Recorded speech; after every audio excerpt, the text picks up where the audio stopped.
Hello, everybody. I'm here with Adam Lemerise, who is a big PBA bowling fan, just like myself, because I grew up watching the Professional Bowlers Tour since I was 3 years old, and I thought I was the only one in this country that watched bowling because, I thought I was the only one that sat in front of the television. But I found Adam on Facebook, who is a big super fan of the PBA, and he just got back a week ago from Portland, Maine, when they had the King of the Lanes, the Empress of the Lanes, and the guys did it, the King of the Lane. So, Adam, thank you so much for taking some time here on a Tuesday with us.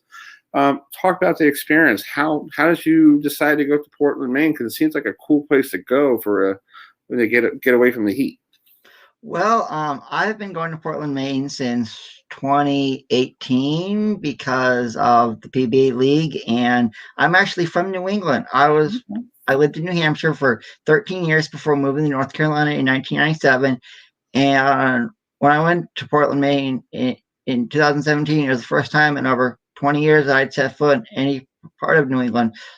So it was really cool to go back and experience all the craziness after.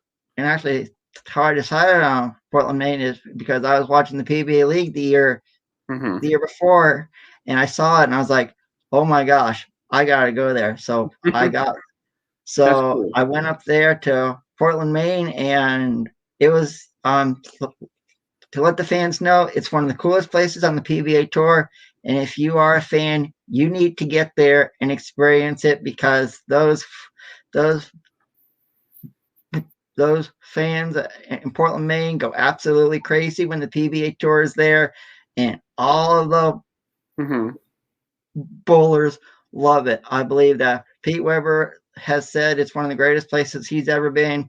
Jason Belmonte loves it. I couldn't believe when Tom Clark decided to bring the PBA tour up to Portland, Maine. It's called. I can remember when the PBA tour went to Windsor Locks, Connecticut a lot before the Tournament of Champions. So what Charlie Mitchell and his staff have done at Bayside Bowl is really, really incredible. And I believe Tom Clark said that the PBA League would be back at Bayside Bowl next year. So if it happens, I will be there. That's cool. Yeah, so it's pretty cool that they've been doing this and I talked to Chris Barnes a week ago on my program, and he said about people in Portland, Maine they drink more beer than he does. And he's 50 years old, and he goes, this guy's been partying since 10 o'clock. It's like, oh my god. It's like, wow. So, but he enjoys it. He thinks it's great, and and me being an old school bowler, I'm not, I'm not used to the loud noise. Because of when we were a kid growing up watching the PBA, we didn't have these crowds. It was pretty quiet, and then they got up on the lanes, and then you had them screaming when the ball went down the lanes. This is just constantly going in the entire situation. Even the ladies I had on last week, some of them, like Stephanie Johnson, she goes, yeah, you had to zoom it out because sometimes it gets on you. Very true. It's called. It was really cool to see the ladies compete in the King of the Lanes Empress Edition. I believe it was the first time ever that the PBA Tour and FS1 had a standalone event, and I got a chance to meet a lot of the stars from the PWBA Tour: Verity Crawley, Stephanie Johnson, Kelly Kulish, Daria Payak, among others. And I've always wanted to see him compete in person. And now I got it. And now I can say I have, and it was a really cool experience. I hopefully one day I can go see a regular PWBA Tour event. I know they come. I believe that when they left Portland, Maine, their next stop was in Louisville, Kentucky. Right. So it was. I mean, those ladies can really bowl. And it was just an incredible, incredible experience for me. Yeah, I talked to Terry, what's her name, Mrs. Crowley, and everybody, who was in the Women's Professional Bowlers Tour, and they said it's pretty cool. They were bowling on Fox Sports 1, and they hopefully maybe one day they might be on Fox Sports 1 because they want to see what the ratings were because the women's bowling is on bowl.com. Yeah, it's great to have it on online, but a lot of people, they used to be on ESPN when I was a kid, and they were doing it during the summer, And ever since that, the ladies professional bowlers tour went under, it seems like they've been trying to get back to where they were 6 or 7 years ago. Yeah.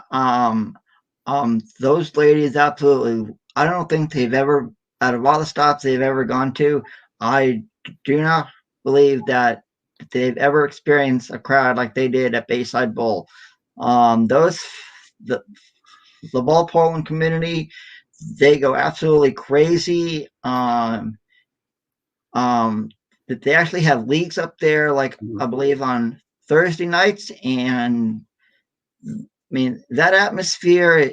You could put that atmosphere in a college football stadium, a college basketball arena, Mm-hmm. and I mean, I believe it was limited seating.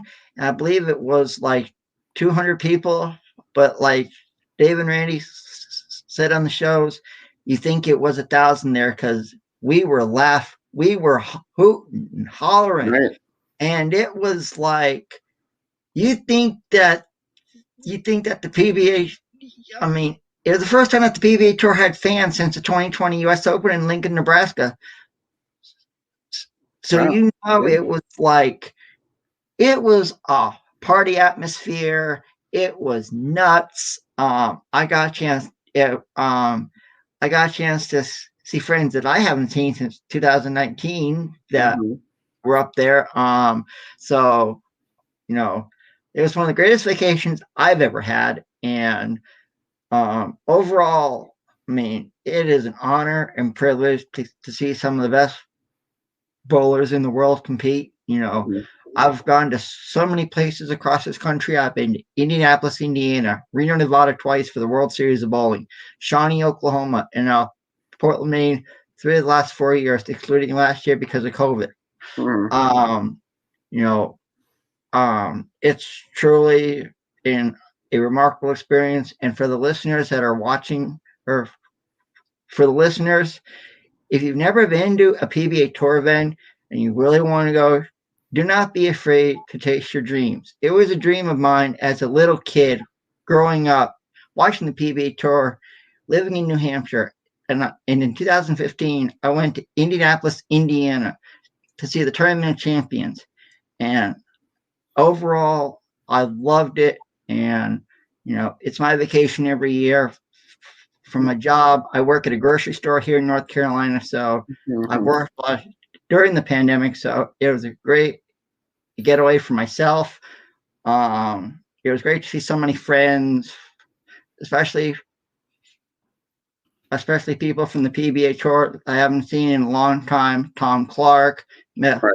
Coley Edison, talked to Randy Peterson, Kimberly Pressler. I met Dave Ryan. Everyone on the PBA tour has always treated me with a lot of respect every time I've gone to an event, and um, as long as I can go see the PBA tour, I will be going at least once a year.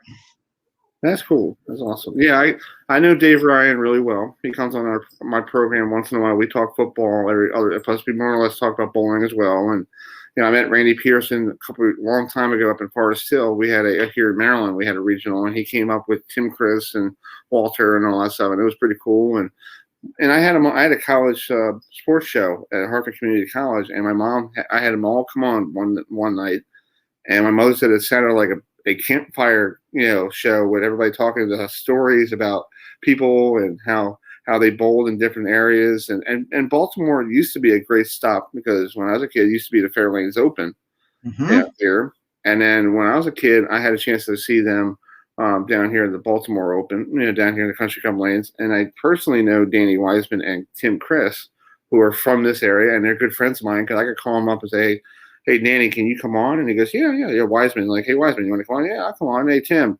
I actually babysat his house for a week when Tim had to go out for Thanksgiving one year. And it was pretty cool because he had all his old tapes. And I sat there and watched what he did. And he had one of his tapes in Japanese. Wow. Yeah, so it was pretty cool. It was his winning the national championship, but it was in Japanese. I was like, that's weird. But it's great. These people, if you treat them with respect, they're going to treat you with respect. And I feel like when I get them to come on, and like Wes Malott told me something